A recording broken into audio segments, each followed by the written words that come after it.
ಬೀದರ್ ಲೋಕಸಭಾ ಅಭ್ಯರ್ಥಿಯಾದ ಸಾಗರ್ ಖಂಡ್ರೆ ಅವರ ಪರವಾಗಿ ಪತ್ರಿಕಾಗೋಷ್ಠಿ. ಸುಭಾಷ್ ರಾಠೋಡ್.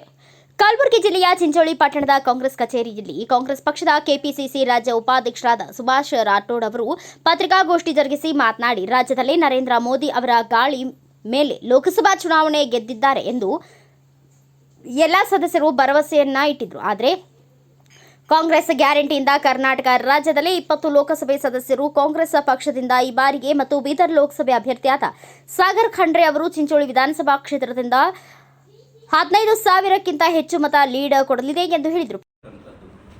ಯಾವ ವರ್ಗಕ್ಕೂ ಕೂಡ ಅನ್ಯಾಯ ಆಗದಂತೆ ಮಾಡಿರ್ತಕ್ಕಂಥ ಪ್ರಣಾಳಿಕೆಗಳು ಮತ್ತು ನ್ಯಾಯ ಒದಗಿಸ್ತಕ್ಕಂಥದ್ದು ಇದು ನಾವು ಜನರಿಗೆ ಪ್ರತಿ ಸಭೆಯಲ್ಲಿ ನಾವೆಲ್ಲ ಹೇಳಿದಾಗ ಅವರಿಗೆ ಬಹಳ ಕುತೂಹಲ ಅನಿಸಿ ಮತ್ತು ಖುಷಿ ಕೂಡ ಆಗ್ತದೆ.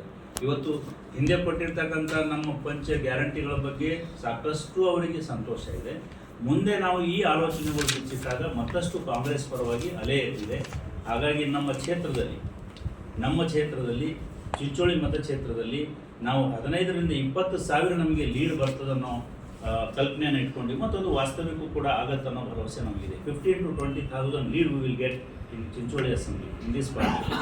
ಎಲ್ಲ ಗೊತ್ತಿದೆ, ಬಿಜೆಪಿಯ ಕಳೆದ 10 ವರ್ಷದ ಆಡಳಿತದಲ್ಲಿ ನಿರಾಶಾಜನಕ ಪರ್ಫಾರ್ಮೆನ್ಸ್ ಇದೆ. ವಿಶೇಷವಾಗಿ ನಮ್ಮ ಈ ಭಾಗದ ಅಭ್ಯರ್ಥಿ ಭಗವಂತ ಖೂಬಾ ಅವ್ರ ಬಗ್ಗೆ ಜನರಲ್ಲಿ ಒಂದು ಆಕ್ರೋಶ ಇದೆ. ಯಾವ ಹಳ್ಳಿಗೆ ಹೋದರೂ ಎಲ್ಲಿ ಹೋದರೂ ಕೂಡ ನಾವು ನೋಡೇ ಇಲ್ಲ 10 ವರ್ಷದಲ್ಲಿ. ನಯಾ ಪೈಸೆ ಕೆಲಸ ನಮ್ಮ ಕಡೆ ಏನೂ ಆಗಿಲ್ಲ. ಬರೀ ಚೌಕಗಳಲ್ಲಿ 2 ಬೆಂಚ್ ಬಿಟ್ಟರೆ ಇನ್ನೊಂದು ಏನೂ ಕಾಣಿಸಲ್ಲ ಅವ್ರದಂತ ಜನ ಹೇಳ್ತಾರೆ. ಮತ್ತು ವಾಸ್ತವಿಕವಾಗಿ ತಾವು ಕೂಡ ಪತ್ರಕರ್ತ ಬಾಂಧವರು ತಾಲೂಕಾ ಹೆಡ್ ಕ್ವಾರ್ಟರಲ್ಲಿ ಅಟ್ಲೀಸ್ಟ್ ಚಿಂಚೋಳಿ ಮತ್ತು ಕಾಳಗಿ 2 ತಾಲೂಕಾ ಹೆಡ್ ಕ್ವಾರ್ಟರಲ್ಲಿ ಕಾಣಿಸ್ತಕ್ಕಂಥ ಒಂದು ಕೆಲಸ ಅವರಿಂದ ಆಗಿಲ್ಲ. 5 ವರ್ಷ ಕೇಂದ್ರದ ಮಂತ್ರಿಯಾಗಿ, ಬರೀ MP ಆಗಿದ್ದರೆ ನಾವು ಇನ್ನೂ ಏನೋ ಹೇಳ್ಬೋದಾಗಿತ್ತು. ಆದರೆ 5 ವರ್ಷ ಕೇಂದ್ರದ ಮಂತ್ರಿಯಾಗಿ ನಮ್ಮ ಕ್ಷೇತ್ರಕ್ಕೆ ಕೊಟ್ಟಿರ್ತಕ್ಕಂಥ ಕೊಡುಗೆ ಏನು ಅಂತ ಕೇಳಿದಾಗ 0. ವೀರೇಂದ್ರ ಪಾಟೀಲ್ರಂಥ ಅದ್ಭುತ ರಾಜಕಾರಣಿಗಳನ್ನು ನೋಡಿರ್ತಕ್ಕಂಥವ್ರು ನಾವು, ದೇವೇಂದ್ರಪ್ಪ ಗಾಳಪ್ಪನಂಥ ರಾಜಕಾರಣಿಗಳನ್ನು ನೋಡಿರ್ತಕ್ಕಂಥವ್ರು ನಾವು. ಇಲ್ಲಿ ಪಾರ್ಲಿಮೆಂಟ್ ಮೆಂಬರ್ ಆಗಿ ನಮ್ಮ ವೀರೇಂದ್ರ ಪಾಟೀಲರು ಕೂಡ ಒಂದು ಕಡೆಯಿಂದ ಹೋಗಿದ್ರು. ಇಲ್ಲಿಂದ ಧರ್ಮಸಿಂಗ್ ಅವರು ಪಾರ್ಲಿಮೆಂಟ್ ಮೆಂಬರ್ ಆಗಿ ಹೋಗಿದ್ರು. ಅವರ ಕಾರ್ಯವೈಖರಿ ಮತ್ತು ಅವರ ಸಾಧನೆ ನೋಡಿದಾಗ ಇವರ ಸಾಧನೆ ಶೂನ್ಯ ಅಂತ ಅನಿಸುತ್ತೆ. ಜನರಲ್ಲಿ ಇವರ ವಿರುದ್ಧ ಆಕ್ರೋಶ ಇದೆ. ಆ ಒಂದು ಆಧಾರದ ಮೇಲೆ ಕೂಡ ನಾವು ಜನರಲ್ಲಿ ಹೆಚ್ಚು ಮೆಚ್ಚುಗೆ ತಗೊಳ್ತಾ ಇದ್ದೀವಿ ಮತ್ತು ನಮ್ಮ ಪಕ್ಷದ ಪರವಾಗಿ ಅವರ ಬೆಂಬಲ ಕೂಡ ಸಿಗ್ತಾ ಇದೆ. ಆ್ಯಂಟಿ ಇನ್ಕಂಬನ್ಸಿ ಫ್ಯಾಕ್ಟರ್ ಕೂಡ ಇಲ್ಲಿದೆ. ಕಂದಕ ಹುಟ್ಟಿಸ್ತಕ್ಕಂಥ ನಡಾವಳಿಗಳು ಮತ್ತು ಅವರ ಹುಸಿ ಭರವಸೆಗಳು, 15 ಲಕ್ಷ ವರ್ಷಕ್ಕೆ ನಾವು ನಿಮಗೆ ನಿಮ್ಮ ಅಕೌಂಟ್ಗೆ ಹಾಕ್ತೀವಿ ಬ್ಲ್ಯಾಕ್ ಮನಿ ತಂದು ಅಂತ ಹೇಳಿರ್ತಕ್ಕಂಥದ್ದು ಹುಸಿ ಭರವಸೆಯಾಗಿ ಬಿಟ್ಟಿದೆ. ಪ್ರತಿಯೊಬ್ಬ ಕೊನೆಯ ಹಂತದ ಮನುಷ್ಯ, ಸಮಾಜದ ಕಡೆಯ ಮನುಷ್ಯ ಕೂಡ ಇವತ್ತು ಅದರ ಬಗ್ಗೆ ಏನಂತೀರಿ ಪ್ರತಿಕ್ರಿಯೆ ನೀಡ್ತಾ ಇದ್ದಾರೆ. ಇದು ಎಷ್ಟು ದೊಡ್ಡ ಸುಳ್ಳು ಅವ್ರು ಹೇಳಿದ್ದು ಅಂತ. ವರ್ಷಕ್ಕೆ 2 ಕೋಟಿ ನೌಕರಿ ಕೊಡ್ತೀನಿ ಅಂತ ನಮ್ಮ ಯುವಕರಿಗೆ ಹೇಳಿ ಭರವಸೆ ಕೊಟ್ಟಿದ್ರು. ಅದು ಕೂಡ ಹುಸಿ ಭರವಸೆಯಾಗಿ ಪರಿಣಮಿಸಿದೆ. ಇಂಥ ಅನೇಕ ಹುಸಿ ಭರವಸೆಗಳು ಅವ್ರದ್ದಿವೆ. ಅದರ ಜೊತೆಗೆ ಕೇವಲ ಭಾವನಾತ್ಮಕ ವಿಷಯಗಳ ತಗೊಂಡು ಚುನಾವಣೆ ಮಾಡಬೇಕು ಅನ್ನೋದು, ರಾಮ ಮಂದಿರದ ವಿಷಯ ಆಗಿರ್ಬೋದು, ಮುಸಲ್ಮಾನರ ವಿಷಯ ಆಗಿರ್ಬೋದು, ಪಾಕಿಸ್ತಾನದ ವಿಷಯ ಆಗಿರ್ಬೋದು, ಭಾವನಾತ್ಮಕ ವಿಷಯಗಳಿಗೆ ಜನರನ್ನು ಎಳೆದೊಯ್ದು ಚುನಾವಣೆ ಗೆಲ್ತಕ್ಕಂಥ ತಂತ್ರಗಾರಿಕೆ ಮಾಡ್ತಾ ಇದ್ದಾರೆ. ಮೊನ್ನೆ ಪ್ರಧಾನಮಂತ್ರಿಯವರು ತಮ್ಮ ಘನತೆ ಗೌರವದಿಂದ ಕೆಳಗಿಳಿದು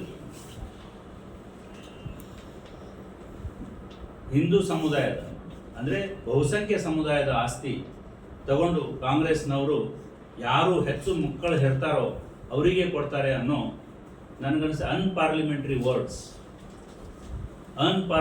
words used by prime minister. ಅವರ ಘನತೆ ಗೌರವಕ್ಕೆ ತಕ್ಕದ್ದಲ್ಲ ಆ ಶಬ್ದಗಳು. ಕಾಂಗ್ರೆಸ್ನವರ ಅಧಿಕಾರ ಬಂದರೆ ನಿಮ್ಮ ಮನೆಯ ಹೆಣ್ಣು ಮಕ್ಕಳ ಕೊರಳಲ್ಲಿ ತಾಳಿ ಸಹ ಇರೋದಿಲ್ಲ ಅನ್ನೋ ಈ ಶಬ್ದಗಳು ನಾವು ಯಾವ ಪ್ರಧಾನಮಂತ್ರಿ ಬಾಯಿಂದಲೂ ಇಂಥ ಶಬ್ದಗಳು ನಾವು ಈ ದೇಶದಲ್ಲಿ ಕೇಳಿಲ್ಲ. ಅಟಲ್ ಬಿಹಾರಿ ವಾಜಪೇಯಿನವರು ವಿರೋಧ ಪಕ್ಷದಲ್ಲಿದ್ದರೂ ಕೂಡ ಒಂದು ಘನತೆ ಗೌರವ ತೂಕದ ಮಾತಾಡ್ತಾ ಇದ್ರು. ಆದರೆ ಆ ಘನತೆ ಗೌರವ ತೂಕ ಪ್ರಧಾನಮಂತ್ರಿಯ ಎಲ್ಲ ಘನತೆ ಗೌರವ ಬಿಟ್ಟು ಅದಕ್ಕಿಂತ ಕೆಳಗಿಳಿದು ಪದ ಪ್ರಯೋಗ ಶಬ್ದ ಪ್ರಯೋಗ ನಡೀತಾ ಇದೆ. ಇದಕ್ಕೆ ನಾವೆಲ್ಲ ಖಂಡಿಸ್ತೀವಿ. ಮತ್ತು ಈ ಎಲೆಕ್ಷನಲ್ಲಿ ಅವರ ಪದ ಪ್ರಯೋಗ ಯಾವ ಜನಾಂಗ ಕೂಡ ಒಪ್ಪಿಗೆ ಆಗಿಲ್ಲ, ಯಾರಿಗೂ ಕೂಡ ಒಪ್ಪಿಗೆ ಆಗಿಲ್ಲ.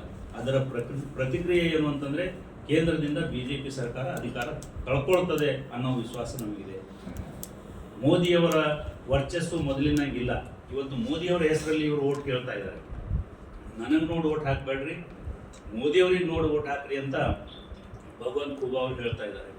ಆದರೆ ಇವತ್ತು ಮೋದಿಯವರ ವರ್ಚಸ್ಸು ಉಳಿದಿಲ್ಲ, ನಿಮ್ಮ ವರ್ಚಸ್ಸು ಕೂಡ ಉಳಿದಿಲ್ಲ, ಖೂಬಾ ಅವ್ರದ್ದು ಕೂಡ. ಹಾಗಾಗಿ ನಿಮ್ಮ ಸೋಲು ಶತಸಿದ್ಧ, ಇಲ್ಲಿ ಕಾಂಗ್ರೆಸ್ನ ಗೆಲುವು ಶತಸಿದ್ಧ. ನಮ್ಮ ಅಭ್ಯರ್ಥಿ ಸಾಗರ್ ಖಂಡ್ರೆ ಅವರು ಕಾನೂನು ಪದವೀಧರರು, ಸುಪ್ರೀಂ ಕೋರ್ಟ್ನ ರಿಟೈರ್ಡ್ ಜಡ್ಜ್ ಕೆಳಗಡೆ ಟ್ರೈನಿಂಗ್ ಆದವರು, ಜೂನಿಯರ್ ಆಗಿ ಕೆಲಸ ಮಾಡಿದವರು, ಸಂವಿಧಾನವನ್ನು ತಿಳ್ಕೊಂಡವರು, ಎಲ್ಲ ವಿಷಯ ಆರ್ಥಿಕ ವ್ಯವಸ್ಥೆ, ರಾಜಕೀಯ ವ್ಯವಸ್ಥೆ, ಸಾಮಾಜಿಕ ವ್ಯವಸ್ಥೆ, ಸಂಪೂರ್ಣ ವ್ಯವಸ್ಥೆ ತಿಳ್ಕೊಂಡಿರ್ತಕ್ಕಂಥ ಯುವ ಅಭ್ಯರ್ಥಿ ನಮ್ಮ ಅಭ್ಯರ್ಥಿಗಳು. ಅವರ ವ್ಯಕ್ತಿತ್ವ ಕೂಡ ಬಹಳ ಮೆಚ್ಚುಗೆ ಆಗ್ತಾ ಇದೆ ನಮ್ಮ ಕ್ಷೇತ್ರದ ಜನರಿಗೆ. ಅದೆಲ್ಲದರ ಪರಿಣಾಮ ನಾವು ಗೆದ್ದೇ ಗೆಲ್ತೀವೋ ಅನ್ನೋ ವಿಶ್ವಾಸವನ್ನು ನಾನು ವ್ಯಕ್ತಪಡಿಸ್ತೀನಿ. ಕ್ಷೇತ್ರದ ಜನರಿಗೆ ಕೈ ಮುಗಿದು ಪ್ರಾರ್ಥನೆ ಮಾಡ್ತೇವೆ ತಮ್ಮ ಮೂಲಕ, ದಯಮಾಡಿ ಬದಲಾವಣೆ ಬಯಸ್ತಾ ಇದೆ ನಮ್ಮ ಕ್ಷೇತ್ರ.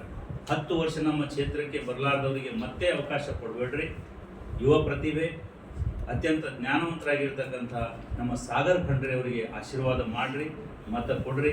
ಅವರಿಗೆ ಆಶೀರ್ವಾದ ಮಾಡಿ ನಮ್ಮ ಕ್ಷೇತ್ರದ ಪಾರ್ಲಿಮೆಂಟ್ ಸದಸ್ಯನಾಗಿ ಮೇಲೆ ಕಳಿಸ್ರಿ ಅಂತೇಳಿ ನಾವು ತಮ್ಮ ಮೂಲಕ ಮತಕ್ಷೇತ್ರದ ಜನರಲ್ಲಿ ಪ್ರಾರ್ಥನೆ. ಪತ್ರಿಕಾಗೋಷ್ಠಿಯಲ್ಲಿ ಮಾಜಿ ಶಾಸಕರಾದ ಕೈಲಾಸ್ ಪಾಟೀಲ್, ಕಾಂಗ್ರೆಸ್ ಪಕ್ಷದ ಮುಖಂಡರಾದ ಬಾಬುರಾವ್ ಪಾಟೀಲ್, ಬಸವರಾಜ ಮಲಿ, ಪ್ರವೀಣ್ ಟಿಟಿ, ಶರಣು ಪಾಟೀಲ್, ಮೋತಕಪಲ್ಲಿ, ಸಂತೋಷ್ ಗುತ್ಗೆದಾರ್, ಅಬ್ದುಲ್ ಬಾಸಿದ್, ನಾಗೇಶ್ ಸೇರಿದಂತೆ ಇನ್ನು ಅನೇಕ ಗಣ್ಯಮಾನ್ಯರು ಉಪಸ್ಥಿತರಿದ್ದರು. ಬ್ಯೂರೋ ರಿಪೋರ್ಟ್ ಸುನಿಲ್ ಸಲ್ಗರ್, ಭಾರತ ವೈಭವ news, Chincholi. Read, discuss and debate with editor Dr. Yan Prashant Rao.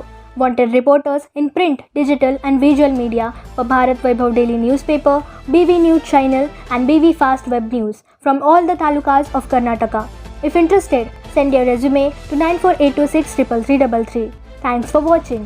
Like, comment, share and subscribe to the fast growing channel BV News, Voice of the People.